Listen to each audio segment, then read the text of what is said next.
Have about flute சை? KR Ganapathi master கிட்ட நீங்க போய் கத்துக்கிட்டீங்க. கற்றுக்க போகும்போது எனக்கு வந்து இன்ட்ரெஸ்டே இல்லை ஆக்சுவலாக. ஃப்ளூட்டில் Okay. கற்றுக்க வேண்டாம் அப்படி எனக்கு ஃப்ளூட்டை பற்றி ஒன்றும் தெரியாது. அப்பா திடீர்னு போய் கொண்டு போய் சேர்த்து விட்டாரு. என்னடா அது இது மாதிரி நம்ம மாட்டின்ட்டோமோ அப்படிங்கிற மாதிரி தான் இருந்தது. அதனால் ஃப்ளூட் இன்ஸ்ட்ருமெண்ட்டுக்கும் கர்நாடிக் வோக்கலுக்கும் அடிப்படையா என்ன ஆக்சுவலா வித்தியாசம் in terms of complexity? In terms of complexity இப்போது நம்ம நார்மலாக பாடும்போது பாட்டு கற்றுக்கும் போது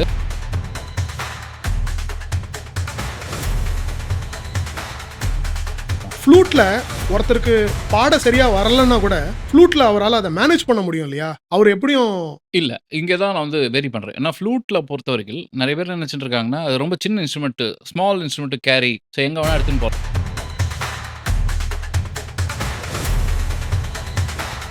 நீங்க இன்னைக்கு ப்ரொஃபஷனல் ஸ்டுடியோஸ்லாம் வாசிட்டு இருக்கீங்க, அதனால நீங்க சொல்றீங்க இது ஜென்ரலா வந்து இந்த ஸ்டேஜ் ஒருத்தர் இந்த மாஸ்டரி அட்டைன் பண்றதுக்கு இந்த ஃப்ளூட்ல இந்த பெண்ட்ல வாசிக்கணும், இந்த டில்ட் வேணும், இந்த ஆங்கிள் வச்சு வாசிக்கிறச்சே அந்த காத்து பட்டு இப்படி டைவர்ட் ஆகி அதோட டிஸ்பர்ஷன் ஆஃப் சவுண்ட் இப்படி வரணும் அப்படிங்கிற அந்த புரிதல் வர்றதுக்கு எத்தனை வருஷம் ஆகும் சார்? குறைஞ்சபட்சம் ஒரு 4 to 5 years ஆகிடும். அதாவது அது குலத்தொழில அதையே பண்ணிட்டு இருந்தா. ஆமா. பாடவும் பாடுறீங்க, இன்ஃபேக்ட் பியூட்டிஃபுல்லா பாடுறீங்க. இதுல வந்து எனக்கு என்ன பிரமிப்பு வருதுன்னா, how can somebody champion both art, flute as well as vocal, and both at a very very different level you are doing, and not only that அதுல மிமிக்ரியும் பண்றீங்க, female voice and male voice ரெண்டும் பண்றீங்க. எனக்கு தெரிஞ்சு you are one of the rarest mimicry artist who do vocal mimicry, and you are also doing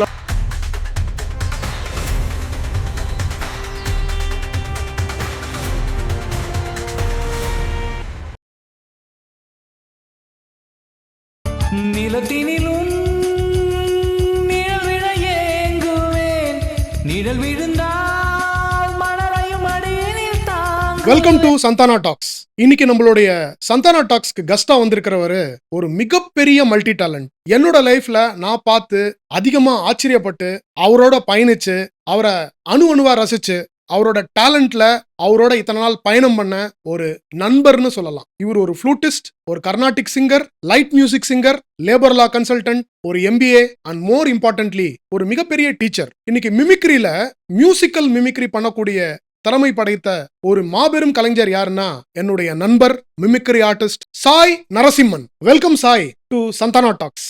thank you Santhana. Thank you. Santhana talks viewers எல்லாருக்கும் என்னுடைய மனமார்ந்த நன்றிகள். இந்த நிகழ்ச்சியை பார்க்க போறீங்க. ஸோ எங்களால் முடிஞ்ச அளவுக்கு நாங்கள் என்டர்டெயின் பண்ணணும்னு நினைக்கிறோம். சாய், இத்தனை talent, flute, Carnatic, labour law consultant, ஒரு MBA டிகிரி, அதை தவிர மிமிக்ரியில சாதாரண மிமிக்ரியில ஒரு வேர்ல்டு லெவல் மிமிக்ரி பண்றீங்க, அண்ட் மோர் இம்பார்ட்டன்ட்லி இத்தனை டேலண்ட்ல which is that one talent உங்களுக்கு உண்மையிலேயே அதிகமான சந்தோஷத்தை கொடுத்த டேலண்ட்? டு பி ஹானஸ்ட், எனக்கு வந்து எந்த ஒரு விஷயம் பண்ணாலும் அதில் வந்து ரொம்ப ஆர்வத்தோடையும் அதில் ரசிச்சும் பண்ணக்கூடிய எப்போவுமே அது அந்த மாதிரி தான் நான் பண்ணுறது. ஸோ அதனால எந்த ஒரு விஷயமே எனக்கு எல்லாமே சமமாக தான் எனக்கு தெரியுது. ஆனால் ஒரு எட்ஜு ஜாஸ்தியாக நான் கொடுக்கறது வந்து மிமிக்ரிக்கு கொடுக்குறேன். ஏன் அப்படின்னா, மிமிக்ரின்றது ஒரு ஆர்ட் வந்து உங்களுக்கு யாரும் சொல்லிக் கொடுக்க மாட்டேன். இப்போ வந்து நான் மியூசிக் பாட்டுனா என்னுடைய அப்பா செங்கல்பட்டு ரங்கநாதன், அவர் ஒரு பெரிய மேதை, உங்களுக்கு தெரியும். ஸோ அவர்கிட்ட நான் கற்றுக்கிட்டேன். ஃப்ளூட்னா என்னுடைய குரு கலைமாமணி ஸ்ரீ கேஆர் கணபதி, அவர்கிட்ட கற்றுக்கிட்டேன். நானே அண்ணன் சாய் பிரதர்ஸாக வாசிச்சிருக்கோம், அதுவும் உங்களுக்கு தெரியும். ஸோ அது தவிர நிறைய ரெக்கார்டிங்ஸ் அதெல்லாம் வாசிக்கிறோம். அதெல்லாம் வந்து கற்றுக் கொடுத்து நம்ம பண்ணக்கூடியது. இது வந்து என்னன்னா, ஸ்க்ராட்ச்லேருந்து உங்களுக்கு எந்த ஒரு விதமான ஒரு கைடன்ஸும் இல்லாமல் நீங்களே உங்களுக்கு கைடன்ஸாக இருந்து நம்ம ஒவ்வொரு விஷயத்தையும் பண்ணணும் அப்படின்னும் போது, ஸோ அதில் வந்து நம்ம இந்த ஒரு லெவலில் ரீச் பண்ணணும் அப்படின்னா அது ஒரு பெரிய விஷயம். அது உங்களோட ஒரு கைடன்ஸும் நமக்கு இருந்ததுனால அதனால ஸோ அதில் வந்து மிமிக்ரியில் வந்து நம்ம ஒரு லெவலுக்கு ரீச் பண்ணியிருக்கோம் அப்படின்னு நீங்கள் சொல்லிக்கலாம். கரெக்ட், கண்டிப்பா. ஸோ சாய், நம்ம ஒவ்வொரு ஆர்ட்டா டச் பண்ணலாம். எனக்கு உங்ககிட்ட ரொம்ப முக்கியமான கேள்வி, உங்களுடைய சின்ன வயசுல முதல்ல நீங்க கர்நாடிக்லாம் ஸ்டார்ட் பண்ணிட்டீங்க. எனக்கு தெரிஞ்சு நம்ம ரெண்டு பேரும் அப்போ பான்சகஸ் கான்வென்ட் படிக்கிறோம்னு நினைக்கிறேன். LKGல இருந்து 5th ஸ்டாண்டர்ட் வரைக்கும் ஒன்னா படிச்சோம். இப்போ இந்த கர்நாடிக் அப்படிங்கிற அந்த ஒரு விஷயம், அப்பா செங்கல்பட்டு ரங்கநாதன் உங்களை புஷ் பண்ணலன்னா நீங்க கர்நாடிக்ல கண்டிப்பா வந்திருப்பீங்க. கண்டிப்பாக வந்துருக்க மாட்டேன். அதாவது அவர் வந்து நான் என்ன விளையாட்டுத்தனமாக சுற்றிட்டு இருப்பேன். இதில் எல்லாமே தெரிஞ்ச விஷயம் இருந்தாலும் நான் நேர்களுக்காக ஒரு வாட்டி சொல்லிட்டு இருக்கேன். ஸோ அதனால் அப்பாவுடைய ஒரு கைடன்ஸ் இல்லாமல், அண்ணனோட சப்போர்ட் இல்லாமல் நிச்சயமாக அதில் வந்திருக்க முடியாது. ஸோ அப்பாவுடைய முழுக்க அவருடைய ஒரு சப்போர்ட் கர்நாடிக் வோக்கலில். How about flute Sai? KR Ganapathi master கிட்ட நீங்க போய் கத்துக்கிட்டீங்க. கற்றுக்க போகும்போது எனக்கு வந்து இன்ட்ரெஸ்டே இல்லை ஆக்சுவலாக. ஃப்ளூட்டில் Okay, கற்றுக்க okay. வேண்டாம் அப்படி, எனக்கு ஃப்ளூட்டை பற்றி ஒன்றும் தெரியாது. அப்பா திடீர்னு போய் கொண்டு போய் சேர்த்து விட்டாரு. என்னடா அது இது மாதிரி நம்ம மாட்டின்ட்டோமோ அப்படிங்கிற மாதிரி தான் இருந்தது. அதனால் நான் ஒழுங்காக அது ப்ராக்டிஸும் பண்ணல, ஒழுங்காக இது பண்ணவே இல்லை. கிட்டத்தட்ட அப்படி ஒரு 4-5 மாதம் ஓடித்து. அதுக்கப்புறம் ஸ்லோவாக என்னுடைய குருநாதருக்கு இருந்த ஒரு பேஷன்ஸு, அவர் சொன்னார், "மெதுவா ஒண்ணு வாசிடா கண்ணா, உனக்கு அது வரும்." அப்படின்னு அவருடைய ஒரு என்கரேஜ்மென்ட். அந்த என்கரேஜ்மென்ட்ல அப்படி வாசிக்க ஆரம்பிச்சது தான் ஃப்ளூட். அதுக்கப்புறமா தான் அது ஒரு நான் அந்த லெவலுக்கு நான் ரீச் பண்ணும்போது, என் அண்ணன் என்னோட ஒரு 2 இயர்ஸ் அஹெடா போயிட்டார். ஓ! அந்த 6 மந்த்ஸ்லயே. Okay, okay, okay, okay. இப்போ நான் அவருக்கு லெவலா மேட்ச் பண்றதுக்கே எனக்கு ரொம்ப டைம் ஆச்சு. Oh my God! அண்ணா சாய் கிருஷ்ணன் ரங்கநாதன் மிகப்பெரிய ஜீனியஸ். ஈவன் சினிமா சாங் வாசிச்சா கூட அது கர்நாடிகா வாசிரு. அந்த மாதிரி ஒரு என்ன சொல்றது, ஒரு இது டேலண்ட். கிரிட்டிசிசமா இல்லன்னா காம்ப்ளிமெண்டா? இல்ல நிஜமா காம்ப்ளிமெண்ட். அதாவது அந்த லைட்ட கூட கர்நாடிக் டச்ல வாசிக்கும் போது இந்த ஸ்வராஸ்லாம் அவங்க கொடுத்துருக்கலாமோ அப்படின்னு நமக்கே டவுட் வரும். அந்த ஆமா. ஆஸ்பெக்ட்ல சொல்றேன். ஆமா, ரொம்ப எலகன்ட்டா இருக்கும். எலகண்டா தெரியும் அது. சோ இது வந்து நான் ஃப்ளூட்டை பத்தி உங்ககிட்ட ரொம்ப நாளா கேட்க வேண்டிய கேள்வி. ஃப்ளூட் இன்ஸ்ட்ருமெண்ட்டுக்கும் கர்நாடிக் வோக்கலுக்கும் அடிப்படையா என்ன ஆக்சுவலா வித்தியாசம் in terms of complexity? In terms of complexity இப்போ நம்ம நார்மலா பாடும்போது, பாட்டு கத்துக்கும்போது நெறைய விஷயங்கள் நம்ம பண்ணின்னு இருப்போம். எப்படின்னு சொல்றேன். சொரமும் பாடுவோம். நமக்கு தொண்டையும் பேசும். அட் தி சேம் டைம் நம்ம வந்து லிரிக்ஸ மக்கள்கிட்ட போய் ரீச் பண்ண முடியும். அழகா ஒரு ஒரு வோக்கல்ஸ்ல வந்து நம்ம எந்த ஒரு லிரிக்ஸ் சொன்னாலும் அத போய் ரீச் பண்ண முடியும். ஃப்ளூட் வந்து it will be close to வோக்கல்ஸ்ன்னு சொல்றாங்க ஆக்சுவலா. அது க்ளோஸ் டூ வோக்கல்ஸ்ன்னு ஏன் சொல்றாங்கன்னா, எத்தனையோ ஜீனியஸ் இப்போ வரைக்கும் இருக்கிற நெறைய ஜீனியஸ் வந்து அத க்ளோஸ் டூ வோக்கல்ஸ்க்கு அத கொண்டு போனதுனால சொல்றாங்க. அந்த மாரி ஒரு ஒரு அத க்ளோஸ் டூ வோக்கல்ஸ்க்கு கொண்டு வரதுக்கு ஃப்ளூட் ரொம்ப கஷ்டம். கம்பேரிட்டிவ்லி பார்த்தோம்னா. ஏன்னா வோக்கல்ஸ்ல வந்து நமக்கு எல்லாமே நம்மகிட்டே இருக்கு. நம்ம எக்ஸ்டர்னலா எதையுமே டிபெண்ட் பண்ண வேண்டாம். ஃப்ளூட்ல அப்படி கிடையாது. நம்ம ஏரும் கொடுக்கணும், ஃபிங்கர் பொசிஷன் இருக்கு, மவுத் பொசிஷன் இருக்கு, நெறைய இருக்கு. அதுல கரெக்ட்டா அது அந்த ஒரு ஃபீல வந்து நம்ம வெளிப்படுத்தணும் அப்படிங்கும்போது அது very difficult. It's very technical. ஆமா, வெரி டெக்னிக். ஓகே. பட் எனக்கு தெரிஞ்ச வரைக்கும் சொல்றேன் சாய். இப்ப பாடுறச்சே ஸ்ருதி போயிடுத்துன்னா எல்லாருக்கும் நம்ம வெட்ட வெளிச்சம் ஆயிடுவோம். ஸ்ருதி போயிடுத்து அப்படின்னு. ஆமா. ஃப்ளூட்ல ஒருத்தருக்கு பாட சரியா வரலன்னா கூட ஃப்ளூட்ல அவரால் அதை மேனேஜ் பண்ண முடியும் இல்லையா? அவர் எப்படியும் இல்ல. இங்க தான் நான் வந்து வேரி பண்றேன். ஏன்னா ஃப்ளூட்ல பொறுத்தவரைக்கும் நெறைய பேர் என்ன நினைச்சுட்டு இருக்காங்கன்னா, அது ரொம்ப சின்ன instrument, small instrument carry. So எங்க வேணா எடுத்துன்னு போலாம். அதனால நான் ஃப்ளூட் கத்துக்கிறேன்னு சொல்றவங்களா இருக்காங்க. ஆக்சுவலா அது இட்ஸ் நாட் ட்ரூ. ஃப்ளூட் தான் இருக்கிறதுக்குள்ளேயே ரொம்ப கஷ்டமான ஒரு இன்ஸ்ட்ருமெண்ட் டு கேரி ஆல்சோ. ஏன் அப்படின்னா, ஒவ்வொரு சுதிக்கும் ஒவ்வொரு ஃப்ளூட் இருக்கும். ஒவ்வொரு சுதிக்குமே 3, 4 ஃப்ளூட் இருக்கணும். ஏன்னா ஒரு பேஸ் இருக்கணும், ஒரு டாப் இருக்கணும், ஒரு மிட் இருக்கணும். ஸோ அதனால ஒவ்வொரு ஃப்ளூட்டுக்குமே அவ்வளோ வேலை இருக்கு. அதுல நம்ம வந்து ஒரு இடத்துல போய் நம்ம செலக்ட் பண்ணோம்னா 30 ஃப்ளூட் செலக்ட் பண்ணா தான் ஒரு ஃப்ளூட் கிடைக்கும். அதுவே நம்ம என்ன பண்ணுவோம்னா கடைசி நிமிஷத்துல ஓகே இது ஒரு 90% ஓகே அப்படின்னு சொல்லிட்டு அப்படிதான் வாங்கிட்டு வருவோம் ஃப்ளூட்ஸ். Very interesting. ஸோ அப்போ நம்ம வந்து சொரத்தை மாத்தி வாசிக்கணும். இப்போ ஒரு இடத்துல இப்போ சரிகம பதனிசான்னு போயிட்டு இருக்கு. உங்களுக்கு தெரியும் அந்த ஒன்னொன்னா லென்த் சா, அப்புறம் மேல ரி, அப்புறம் க மான்னு போயிட்டு இருக்கும். ஸோ அந்த ஒவ்வொரு நோட்டா போகும்போது நமக்கு ஒரு நோட்டு சேரல அப்படின்னு சொன்னா நம்ம ஃப்ளூட்டை கொஞ்சம் இப்படி டில்ட் பண்ணி வாசிக்கணும். ஓகே. அது இப்போ ஃப்ளூட் இப்படி டில்ட் பண்ணோம்னா ஸ்ருதி ஜாஸ்தி ஆகும். ஃப்ளூட்டை உள்ள நமக்கு இழுத்துட்டோம்னா ஸ்ருதி கம்மியாயிடும். ஸோ அப்போ ஒரு நோட்டு நமக்கு சேரல, ஏதோ ஒரு நோட்டு சேரலன்னா இப்போ நம்ம ரெக்கார்டிங் போயிட்டோம், ஒரு ஃப்ளூட் தான் இருக்கு அந்த நேரத்தில் அப்படின்னா நம்ம என்ன பண்ணணும், டில்ட் பண்ணி அந்த ஒரு சொரத்தை மட்டும் டில்ட் பண்ணி வாசிட்டு திருப்பி பேக் டு பொசிஷன் வரணும். ஸோ அது ரொம்ப வெரி டிஃபிகல்ட். நீங்க இன்னைக்கு ப்ரொஃபஷனல் ஸ்டுடியோஸ்லாம் வாசிட்டு இருக்கீங்க, அதனால நீங்க சொல்றீங்க இது ஜென்ரலா வந்து இந்த ஸ்டேஜ் ஒருத்தர் இந்த மாஸ்டரி அட்டைன் பண்றதுக்கு இந்த ஃப்ளூட்ல இந்த பெண்ட்ல வாசிக்கணும், இந்த டில்ட் வேணும், இந்த ஆங்கிள் வச்சு வாசிக்கிறச்சே அந்த காத்து பட்டு இப்படி டைவர்ட் ஆகி அதோட டிஸ்பர்ஷன் ஆஃப் சவுண்ட் இப்படி வரணும் அப்படிங்கிற அந்த புரிதல் வர்றதுக்கு எத்தனை வருஷம் ஆகும் சார்? குறைஞ்சபட்சம் ஒரு 4 to 5 years ஆயிடும். அதாவது குலத்தொழில அதையே பண்ணிட்டு இருந்தா. ஆமா. தென்மதுரை வைகை நதி தினம் பாடும் தமிழ் பாட்டு.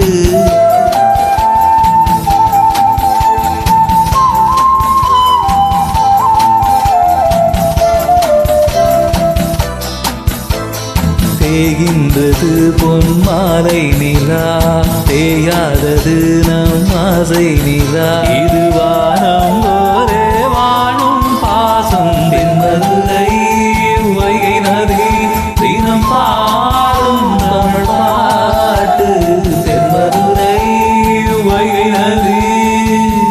ஆவரேஜா ஒரு பர்சன் ஃப்ளூட் எவ்வளவு நேரம் பிராக்டிஸ் பண்ணா ஒரு மாஸ்டரி ஸ்டேஜுக்கு வர முடியும் சார்? மாஸ்டரி ஸ்டேஜுக்கு வரணும்னா இனிஷியலா வந்து ஃப்ளூட் வந்து ரொம்ப நேரம் பிராக்டிஸ் பண்ண முடியாது. ஏன்னா அது வந்து நமக்கு சவுண்ட் வரதே ரொம்ப கஷ்டமா இருக்கும். ஸோ அதுக்கு ஒவ்வொரு முறை இருக்கு. முதல்ல வந்து மவுத் பொசிஷன் நமக்கு கரெக்டாக வரணும். ப்ளோயிங் கரெக்டாக வந்து அப்போ மவுத் பொசிஷன் கரெக்டாக வைக்கும்போது தான் ப்ளோயிங் கரெக்டாக வரும். ஸோ ப்ளோயிங் நமக்கு கரெக்டாக வர அது நம்ம கன்சிஸ்டண்டாக வருதான்னு பார்க்கணும். டிராவிடோடைய ஸ்கோர் மாதிரி இருக்கணும். ஒரு நாளைக்கு நான் 100 அடிப்பேன், ஒரு நாளைக்கு 0 அடிப்பேன் அப்படிங்கிற மாதிரி பண்ணோம்னா வேலைக்கு கஷ்டம். ஸோ அதனால அதுக்கு நமக்கு அந்த சவுண்ட் கரெக்டாக வர தான் அதுக்கப்புறம் தான் ஃபிங்கரிங்கே போகும். ஸோ ஃபிங்கரிங்லாம் போனதுக்கு அப்புறமா ஃபிங்கரிங் பொசிஷன் கரெக்டாக வைக்கணும். ஃபிங்கரிங் ஒரு தடவை கரெக்டாக மூடுவோம், ஒரு தடவை அது லீக் இருக்கும். இந்த மாதிரி அந்த லீக்ஸ் எல்லாம் சரி பண்ணி பண்ணுறதுக்கு ஒரு 2-3 மாதம் ஆகிடும். ஓ மை காட். ஸோ அதுக்கப்புறம் ஒரு மாதிரி பொசிஷன் செட் ஆகி நம்ம சொரம் வாசிக்க ஆரம்பிச்சோம் ஆரம்பிச்சோம்னா, அப்பதான் அந்த ஸ்வரம் கரெக்ட்டா இருக்கும். முதல்லயே ஸ்வரம் வாசிக்க ஆரம்பிச்சுருவாங்க ஒரு சில பேரு. ஆனா அவங்களுக்கு கரெக்ட்டா அது பெர்ஃபெக்ட்டா மெயின்டெயின் பண்ண முடியாது. நான் கரெக்ட்டா தான் வாசிச்சிருந்தேன், இப்போ வரமாட்டேங்குதுன்னுவாங்க. அது ரீசன் இதான். ஃபர்ஸ்ட்டு அந்த பேசிக்ஸ் இதெல்லாம் பண்ணிட்டோம்னா, அது பொசிஷன் ஒரு மாரி நமக்கு கரெக்ட்டா வந்துடுச்சுன்னா, ஒரு 3, 4 மந்த்ஸ்ல அதுக்கப்புறம் அந்த கிளாரிட்டி மிஸ்ஸே ஆகாது. எப்போ வாசிச்சாலும் கரெக்ட்டா வந்துட்டே இருக்கும்.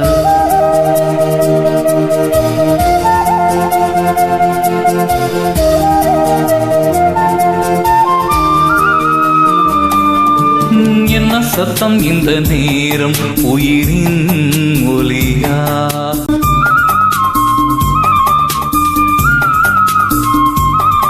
இளம் காதல் மான்கள்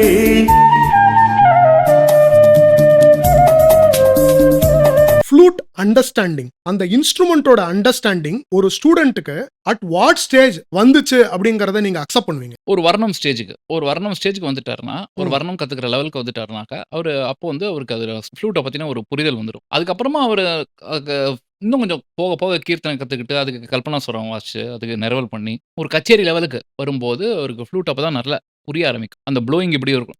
அதுவும் என்னன்னா, இனிஷியலா நம்ம என்ன நினைப்போம்னா, ஒரு நாளைக்கு என்னப்பா ஒரு 10, 15 நிமிஷம் வாசிச்சா போறோம்னு. உண்மை. அது இனிஷியல் ஸ்டேஜ்க்கு தான் அப்படி. அதுக்கப்புறம் போக போக நமக்கு நெறைய போர்ஷன்ஸ் ஆட் ஆகுதுல்ல. கரெக்ட், ஐ சரளி அண்டர்ஸ்டாண்ட். வரிசை, ஜென்ட வரிசை, தாட்டு வரிசை, வரிசை. மேல் சாய் வரிசை, Correct, அப்புறம் correct. அலங்காரம், கீதம், அப்புறம் வர்ணம், கீர்த்தனை இப்படி போயிட்டே இருக்கு. அப்ப நீ இவ்ளோ போர்ஷன்ஸ வச்சு நான் 10 நிமிஷம் தான் வாசிப்பேன்னா எங்க டைமே இருக்காது. சரளி வரிசை வாசிக்கிறது 10 நிமிஷம் முடிஞ்சு போயிடுமே. கரெக்ட். அதுவும் ஒரு ஸ்பீட்ல. இது டிஃபரண்ட் ஸ்பீட்ஸ்ல வாசிச்சு அதுக்கப்புறம் இவ்ளோ பண்ணணும்னா, அப்போ நமக்கு போர்ஷன்ஸ் ஜாஸ்தியாக நம்ம பிராக்டிஸையும் இன்கிரீஸ் பண்ணணும்.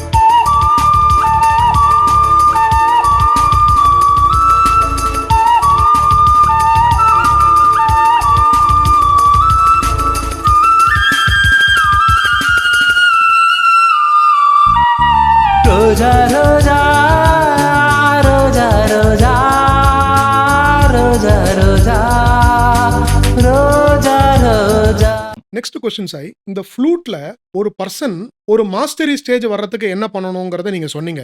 மினிமம் ஒரு 10 hours டெய்லி பிராக்டிஸ் பண்ணணும். ஓவர் அ பீரியட் ஆஃப் 4 yearsல ஒரு ஸ்டூடியோ ரெக்கார்டிங் லெவல் அண்டர்ஸ்டாண்டிங் எப்படி பெண்ட் வச்சு வாசிக்கணும்னு சொன்னீங்க. இப்போ என்னோட கொஸ்டின் என்னன்னா, ஒரு ஸ்டூடெண்ட் எந்த ஸ்டேஜ்ல கான்ஃபிடன்ஸ் லூஸ் பண்ணி இந்த ஃப்ளூட் எனக்கு வராது, தோ டேலண்ட் இருக்கு, யூ ஹவ் சீன் இட், ஆனா விட்டுட்டு போறாங்க, எந்த ஸ்டேஜ்ல விட்டுட்டு போறாங்க? இப்போ நீங்க சொன்னீங்க இல்லையா, சரளி வரிசை, தாட்டு வரிசை, அதுக்கப்புறம் வந்து வர்ணம், இந்த மாதிரி பல ஸ்டேஜஸ் இருக்கு. How you seen students leaving flute at a particular stage? எங்க அதிகமா டிராப் அவுட் வராங்க? அது சொல்லவே முடியாது. ஏன்னா, இனிஷியல் ஸ்டேஜ்ல வாசிக்கிறவங்க யாருமே வந்து விட்டுட்டு போமாட்டாங்க. இந்த இனிஷியல் ஸ்டேஜ கடந்து போறவங்க தான் விட்டுட்டு போவாங்க. ஏன் அப்டின்னா, நம்ப at some point of time ஒரு போர்டம் வந்துரும். Skill development for that matter, any skill நம்ம எடுத்துட்டோம்னா, ஸ்கில்ல நம்ம பிராக்டிஸ் பண்றச்சே போர்டம் தான் இருக்கும். போர் அடிக்க தான் செய்யும். இப்ப படிக்கணும், நான் நெறைய மார்க் வாங்கணும், அதுக்காக நான் நெறைய படிச்சுட்டே இருக்கேன்னா, இன்ட்ரஸ்டிங்கா படிக்க முடியுமா? ஒரு மூவியோ வாட்ச் பண்ற மாரி நம்ம உட்கார்ந்து படிக்க முடியுமா? படிச்சா வாய்ப்பே போர் இல்ல. அடிக்க தான் செய்யும். வாய்ப்பே இல்ல.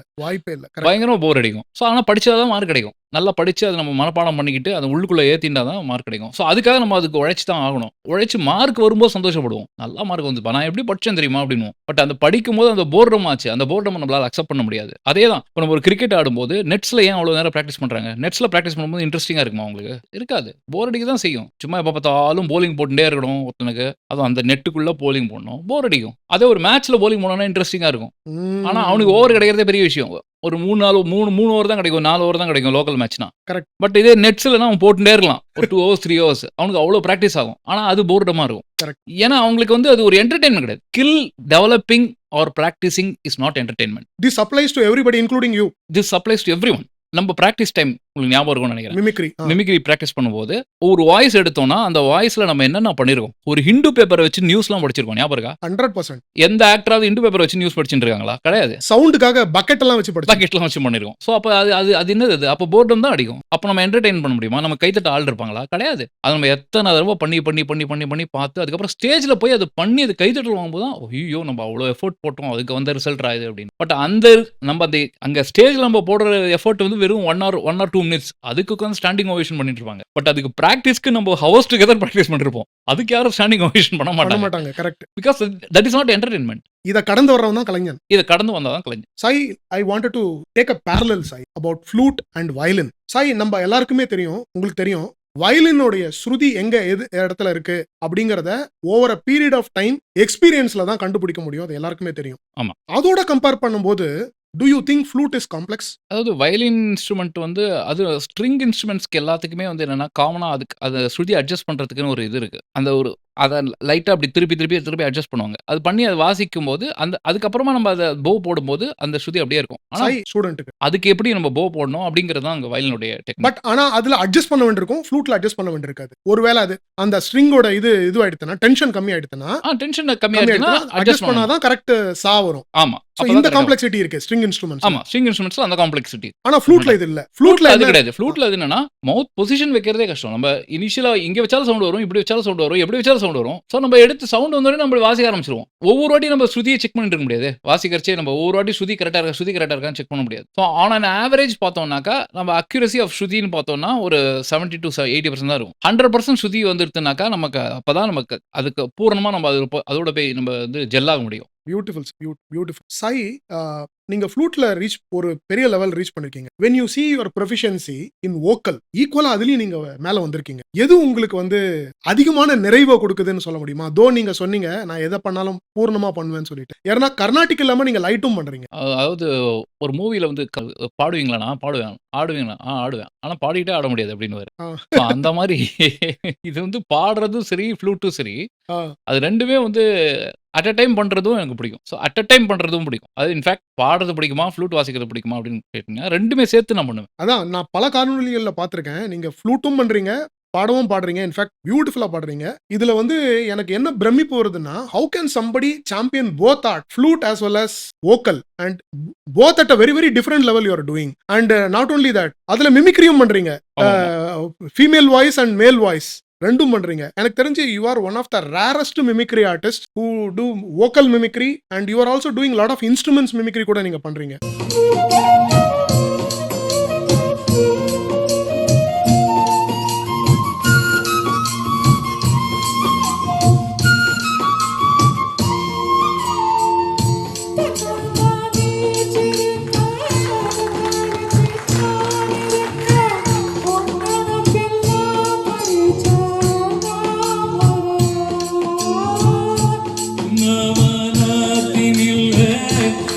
குயில் கூவையில் உன்னுடைய வேதனைய நான் அறிந்தேன்.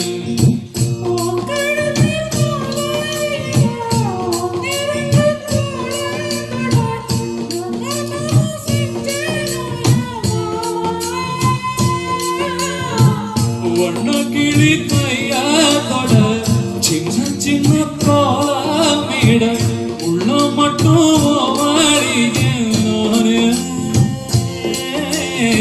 உள்ள மட்டும்